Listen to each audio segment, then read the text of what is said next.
Everyone online is always showing you the joys of being rich, going around the world, traveling, yachts, Lamborghinis. It's all over our social media feeds. But I wanted to do something slightly different today and talk about some of the negative experiences that I've had since accruing a significant amount of wealth at a young age. Now, before I get into the video, don't get me wrong. I think money is an amazing tool. I'm very privileged to be in the position that I'm in, and I've worked really hard to be in the position that I'm in. However, I do think this video can be valuable for you to know as you continue to progress up the wealth ladder, some of the issues that you may run into, some of the things that you're going to need to navigate. Because if I had known these things before I started accruing wealth, I think I would have found it even easier to adjust. And I think to become a person that is really open to accepting money in their life, you need to fully understand what that means. This is going to be a very personal video, one of the most personal videos I've ever released, but I think some of you can find great value in it, at least learning from my experiences. So I've got 9 points to share with you today, starting with number 1, which is the isolation and loneliness that comes with making a lot of money at a young age, or to be honest, at any age. I mean, you see all those stories about the lottery winners winning the lottery and then it ruining their family life, and it's kind of hard to understand how that could be the case until you're actually in that position. You realize what money actually starts to do and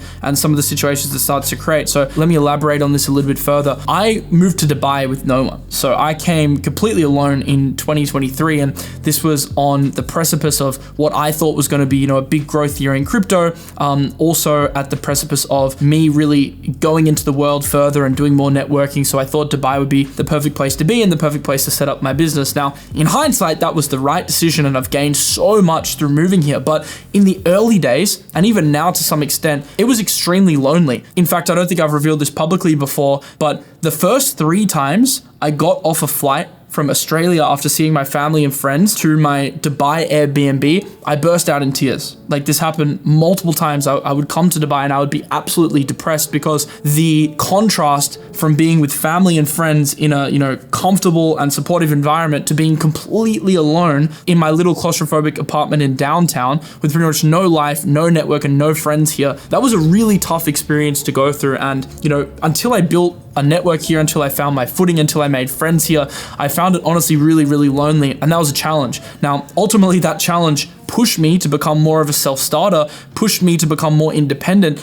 and I think it put me in a hard situation, and from hard situations, you grow as a person. So I think it was for the best, but it was a very difficult experience to go through. That's one aspect of loneliness I've discovered, but another thing that I've discovered is as you progress up the wealth ladder, I think you become more unrelatable to, maybe some of your peers that haven't gone down the same path. Now, I'm not one to say one path's right or one path's wrong. I think there's merit to having a 9-to-5. There's, a lot of people shit on 9-to-5s online. I don't necessarily agree with that. People value different things. Some people value family a lot more than other people. Some people value ambition more. I think it's completely fine what you value, but what you will find is that your values will skew over time as you go down a certain path. Now, this path of moving to Dubai, away from Australia, away from my friends, pursuing my dreams definitely puts me in a different mental space than a lot of my friends that are back home doing their own thing. And although, we can still hang out and everything's fine and I'm still friends with a lot of them, there is a natural divide that grows. I wouldn't call it animosity. It has happened with some people, not many. I'm lucky to have a good friendship group, but there's definitely this lack of relatableness, maybe to an extent on both sides, which does make it hard to fit in. And what you'll find is that the more ambitious you are and the more you progress, the harder it actually is to fit in. And the more people will drag you down, especially in a country like Australia, UK, we kind of have this tall poppy syndrome where, people will try and cut down the tallest poppy to bring them back down. That can be a difficult thing, especially, when you go back home. So I think that has been a hard part to navigate, just my changing environment. And, as a result of that, I've made a lot of new friends, but it's definitely created some sort of division. I'd say the other thing that's come with being a very public figure that's documented my journey, you just need to accept that, you can't please everyone. You're going to create enemies, so to speak, along the way, or you're going to create some sort of animosity, whether it be through a social lens, through a personal family friend lens. And this is an important thing to navigate, or it can turn really dark. I mean, it goes really wrong for some people. People try to exploit them. There's been many, many stories of people taking advantage of others and scams and all that sort of stuff that arises because of this divide. So I think it's something really that you got to be aware of before you start making making money to make sure people don't take advantage of you as well, whether it be friends, family, or people you don't know. Moving on to number 2, this is a big topic. It could probably be its own video, but I'll try and condense it down in this video. And it's the moving goalposts that come with making a lot of money and the lack of fulfillment I think that leaves in a lot of people. And this led me to a realization which I'm going to share with you today, which actually I found was my intrinsic driver. So for many years I had financial targets, probably like a lot of you. I wanted to make 100K, then I wanted to make $1 million, then I wanted to make 5 million, so on and so on. And I just wanted to make more money, and I had all these targets. And what I realized at a certain point was that the goalpost just kept moving. Once I made my first $1 million, it was instantly onto 5 million. It was instantly onto the next target, and I just kept like shifting the goalposts. And now I've kind of realized that no matter how much I make, 100 million, a billion, there's always going to be a new goalpost. At 100 mil, I want a bill. At a bill, I want 10. At 10, I want 100. And then you can kind of see how people get into the trap of just wanting more and more. Now, you might think, oh, this is just greed. Like, you should be happy with what you've got. And, that reflects badly on you as a person. And for a while, there was a bit of self-loathing there. I thought that was the case. I thought maybe I was materialistic. I thought maybe I was money obsessed. I thought there was something wrong with me. But then I came to this realization recently that it's not the money itself that I'm obsessed with. It's the scoreboard. So what I really enjoy is continuously improving, continuously getting better. And I love the feeling of winning. I was really competitive as a kid. So whether it was sport, like I always wanted to win, whether it was like even on X, like I had to have the most successful and viral threads. I wanted to write the best threads possible. With videos, it's been a similar thing. So whatever I do, like I have to be the best, and I want my business to be the best. I want to be the best trader I can. And how do you quantify that? Well, a very easy way to quantify success in business is money. So for me, I think the money more so represents the success that I've found more than it does the intrinsic like want for money itself, if that makes sense. So I find that my happiest days are just working towards the vision.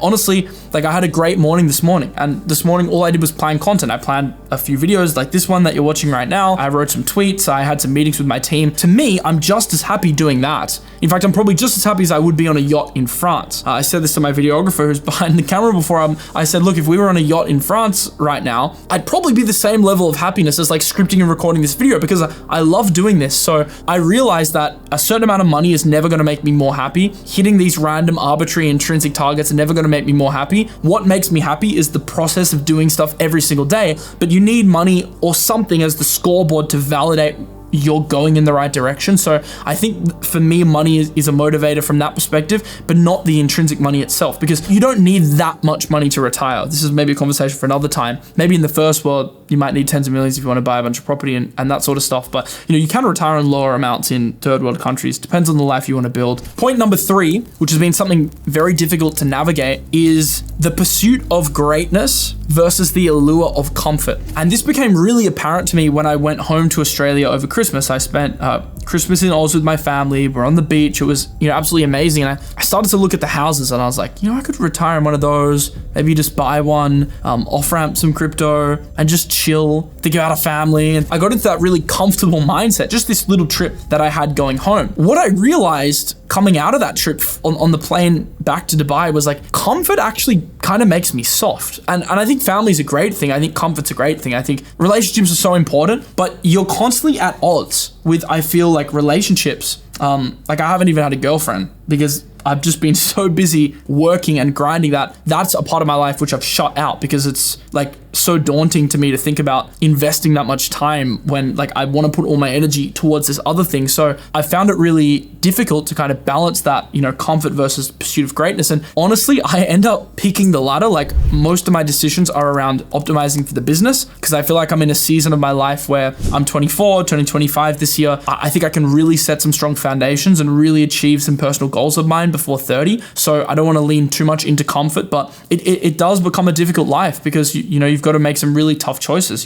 Being comfortable, spending time with loved ones, sometimes you might need to cut that down in order to get more of what is, contributing to your growth. So that's a really tough one. It's something I still haven't fully navigated, but that is maybe dark-sided is an aggressive way to describe that, but that's definitely a negative. With, I guess, any sort of personal growth, you're going to have to make sacrifices, and, it doesn't come for free. I've definitely had to cut off a lot of friends. I've had to sacrifice relationships with family, just not in terms of like the underlying relationship, because I have a great relationship with my siblings and my parents, but it's more so the time spent with them and all these sort of things. Travel, we're going to get into that later. I kind of feel a bit trapped in many ways. I'll explain what I mean by that later in the video. There are many trade-offs and many sacrifices. Many days you don't want to do your job, but you have to because you know it's the best thing for the business. Even though most days I enjoy, there are some days which are just hard and you just don't enjoy, and sometimes you don't want to film. I like filming this video because I think I'm sharing some personal stuff with you, which I've been wanting to share, but there are definitely times you don't want to film, and yeah, there are hard days as well. But getting on to point number 4 now, the dopamine to keep going. So what I mean by that is, in the early days of grinding, there's a lot of dopamine, especially like growing quickly on social media.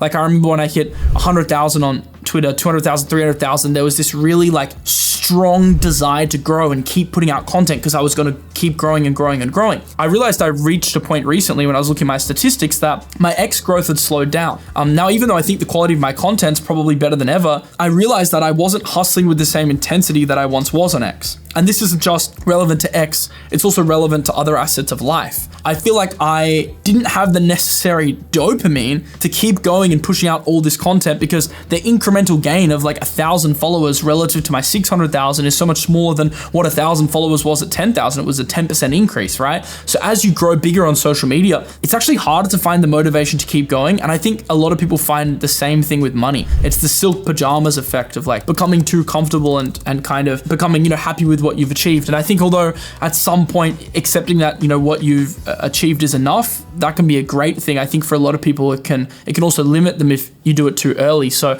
I've had to like push against that, especially on X and YouTube, to like, no, I actually do want to keep growing because it's good for me. It's good for the business. It's good for my opportunities in the future, and create new dopamine paths for myself, new challenges, new channels that I'm launching. All of this stuff can like reignite fun for me. So maybe something you take away from that is just continue to gamify things. Even if you're doing something that's now become boring, continue to find new ways to make it fun. Like even on X, I'm doing a lot more AI content, researching new stuff that I find interesting because I've kind of outgrown a lot of the basic crypto stuff I was doing in the early days, and I just don't find it fun anymore. And even with this channel, like I'm uploading this video right now, this might be like out of pocket in a way compared to the other stuff I upload here, but honestly, I just don't feel like making a crypto market video today, and I want to try and expand the channel and try new things as well. And if I can share my knowledge in other areas outside of crypto, life, just personal experiences, I want to do that on this channel. I don't want things to get stale. I want to keep doing what's fun. At the end of the day, this is like a personal brand for me, so I have to do what's authentic to me. If I'm pumping out market updates on days I don't want to do a market update, that's going to come across in the content being bad and lazy, and I don't want to feel like a content slave, although sometimes I do. I'm going to speak about that slightly later in the video and the reasons why that's the case. Point number 5, this is probably one of the worst parts about my experience, and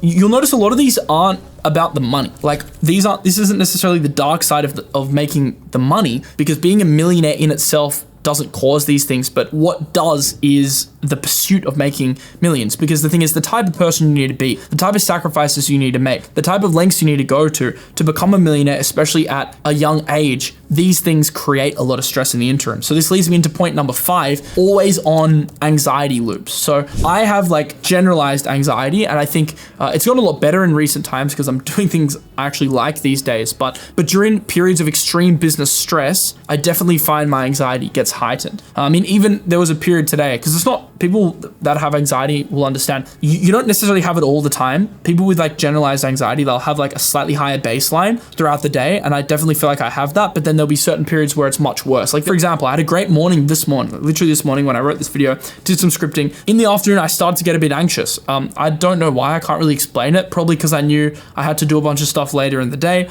and I just started to feel anxious. I started to feel my chest a bit tight. So like this will happen on a regular basis, and it's something I have to keep managing. This is a natural predisposition, but the fact I'm doing a lot of work and managing a lot of people, I have over 30 employees now, this creates a lot of anxiety inducing situations. I've had many situations this year that have been extremely stressful to navigate, and this will lead on to the next point, point number 6. Like I don't think my past self could have dealt with those situations. So I've round tripped millions of dollars at stages. One of these trades, which was a meme coin where I had 1.7 million, never sold a cent, and went to 1.7. You should already be laddering out at that point, at least a percentage, but round trip to 0. There was a couple other positions where I had multi-millions, 3 million as well, which ended up round tripping to like 400k. I invalidated a portion. I still hold some to this day. Those positions have come down a lot. So I just feel like I've dealt with a lot being in the public sphere in crypto, which is one of the craziest niches, the ups and downs, all this sort of stuff that you're bound to run into very anxious moments. So just know, if you're going to scale a big business, you're probably going to run into that as well. This leads me into point number 6, and this is stress tolerance. So my stress tolerance has gone up a lot. Now, you might think on face value this is a great thing, and in many ways it is. I'm able to deal with more difficult situations now. A problem that used to faze me doesn't faze me as much because I'm dealing with bigger problems, and as you scale, your problems get bigger and bigger and bigger. But here's where it becomes a negative. Your bad moments are a lot less painful, but your good moments are now a lot less joyful. So what I have also experienced is things that used to make me very happy don't really elicit that same dopamine anymore because you kind of become a bit numb. And I watched a video from Iman Gadji on this a couple of years ago. I remember he was talking about it, and this was when I was relatively early in my journey, actually before I technically became a millionaire. And I remember him talking about this. I'm like, what do you mean? When I make money, that'd be fun. Of course I'll enjoy my yacht. Of course I'll enjoy this and that. And then I really understood what he meant. As the business started to scale, as I took on more stressful situations, I then realized the happy stuff wasn't making me as happy anymore. And look, there are certainly things throughout my day which I really enjoy. Like I love playing tennis. I love having a good coffee. I love going to the gym sometimes. Sometimes I go out of love with it, but when I'm in the zone, I love going to the gym. Generally like a lot of stuff in my day, but I also probably like those really high highs that used to make me happy don't make you as happy. Like, you know, I think it's more about genuine connection now than it is than tokenistic things like traveling and stuff like that. Especially as you travel more, that doesn't become fun anymore. Once you kind of been to, and look, I haven't traveled the entire world. I haven't really had time to do that, but I've had the luxury of traveling a lot and staying in nice resorts. Like that stuff isn't moving the needle like it maybe did in the past. And like gaming, for example, like to me, that's not fun anymore. It's actually more anxiety inducing because I feel like I should be doing something else. So there are just all these things that used to be fun that aren't fun. But there are all these stressful situations which now also aren't stressful. So analogy I would use is you kind of develop a hard shell. You kind of become a bit harder to penetrate, but you also become harder to like reach in a good way as well, if that makes sense. So number 7, this is what I was alluding to before about feeling like a bit of a slave, and I'll explain to you what I mean. People would look at my life from the outside and they would be like, wow, you are so lucky. You work online, so you could work anywhere. You can rent any villa, any hotel, stay anywhere. You have the means, the resources, and the time freedom to work on your laptop at the beach, do anything, go on any holiday. Cool. That's what it looks like from the outside. But in reality, I feel more trapped than ever. Now, this is a choice, right? So when I say slave, it's probably a bit of an exaggeration because I'm a slave to myself. I'm a slave to my own ambition. But nonetheless, I am a slave to myself because I have chosen a vehicle, which is a media business. Of course, I have my own trading as well, but something I'm really trying to grow is my crypto AI business and also the vlog channel. Because I have commitments to myself there are certain things I can't do, like extensive travel, because they start to cause too much detriment. If I go away for 2 to 3 weeks, I'm gonna need to batch a lot of content just to afford to go on that trip. And there'll be a point where I start running out of content and I need to start recording while I'm away. And that's extremely stressful for me because I need a studio. A lot of these videos need to be edited. It's hard to produce, get the right audio quality. It's hard to get in the right routine. Like honestly, the main thing for me is just being in a routine every day, you know, waking up, going to the gym, doing the same thing every day, eating at the same times, taking my meetings at the same times with my team. If you travel, it throws the time zones off, it throws the meeting cadence off, it throws productivity off, and you start to see it suffer. You start to see it suffer really quick in the social media metrics, and you start to see it suffer on a little bit more of a lag effect, but nonetheless, when you do your monthly accounting review, I can see the months that I've traveled in terms of how much money I made, whether it be on trading, whether it be in the business, like you can actually see it. Very hard to mitigate against that. So I'm kind of trapped. This goes back to what I was saying before, to staying in Dubai. I actually don't want to go to Europe. I have no desire for the first time in my life to go to Europe. I just want to stay. I just want to work. I don't even want to go to Australia to visit family. They're next time actually going to come visit me. I just feel like I'm thrown out of my routine and I'm so much less productive. And yeah, this becomes a bit of a paradox, as you can see, because we're also kind of slaves to the algorithm. If you're doing a media business, what does YouTube want? YouTube wants you to upload as much as possible, as long as you're maintaining the right quality, right? Twitter especially wants you to be commenting on stuff all the time. That keeps your audience engaged. That keeps them coming back to the platform. So they're going to boost your content and give you advantages if you publish more,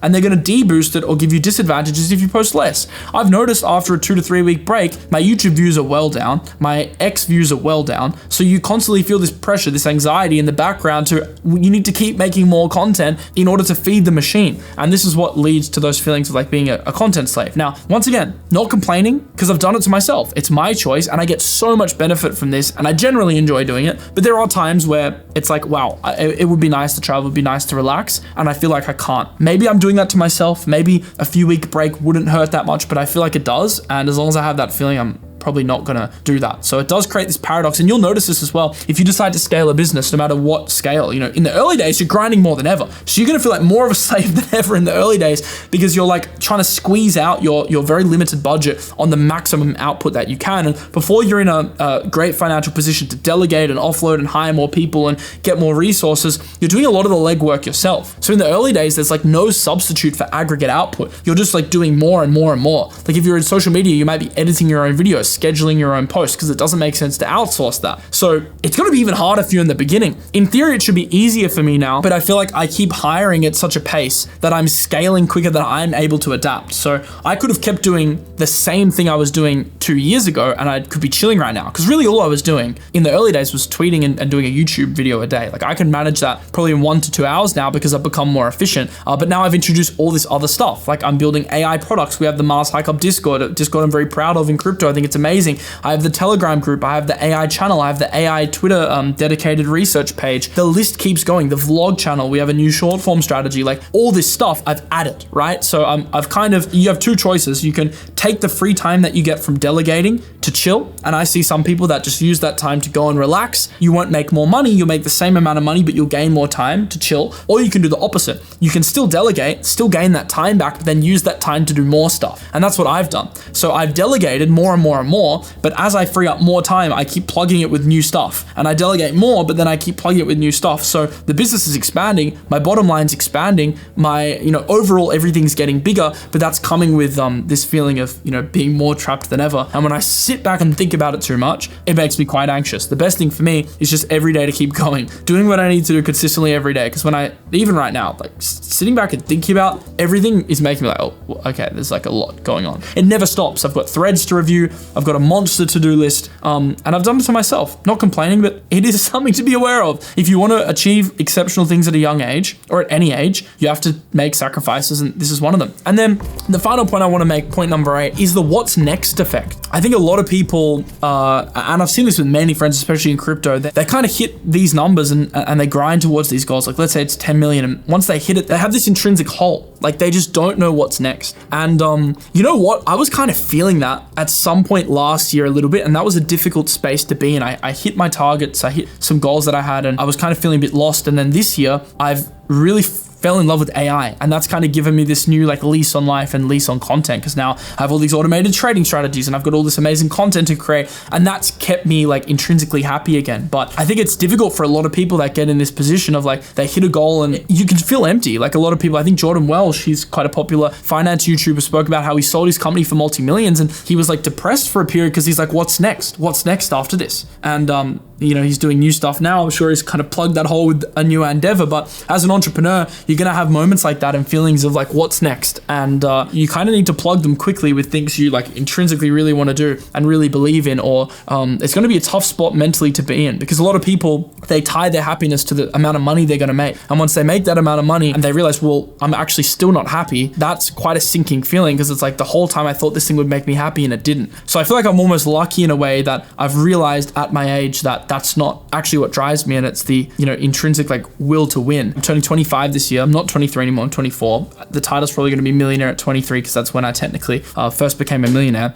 But there's been so many ups and downs since then. I told you many times, breaking down, crying, many times anxious. Haven't spoken about this much, but I just think it's good to be authentic with you guys and show you, like, you just watch the crypto videos, you just see the tweets, and or maybe you're in the Discord and you see the Discord, but just having an idea of like all the stuff that's going behind that, I don't know, I think maybe some of you will find that valuable or interesting. So to kind of wrap up this video, making money is amazing, but as you've realized, to put yourself in that position to make a lot of money, there's going to be a lot of downsides as well. And I think that's totally okay. There are also lots of downsides to the alternative, right? Of not trying and not doing your best and not making sacrifices. What's your trade-off going to be? Is your trade-off going to be maybe some time with family and friends now, a little bit more stress, more anxiety, more responsibility, but for, a more free life later down the track? Or are you going to pick those comforts now and then trade off maybe more freedom down the track and still be a slave to the monetary system. There's actually no right or wrong because it's your decision, and that's the thing about life. It's not black or white. You get to pick, and there's all sorts of shades of gray in between. I'm not even at one extreme. There's probably people that are even more on the extreme than me. Like, I still do fun stuff, like, you know, play tennis, and occasionally I'll travel and I still see family.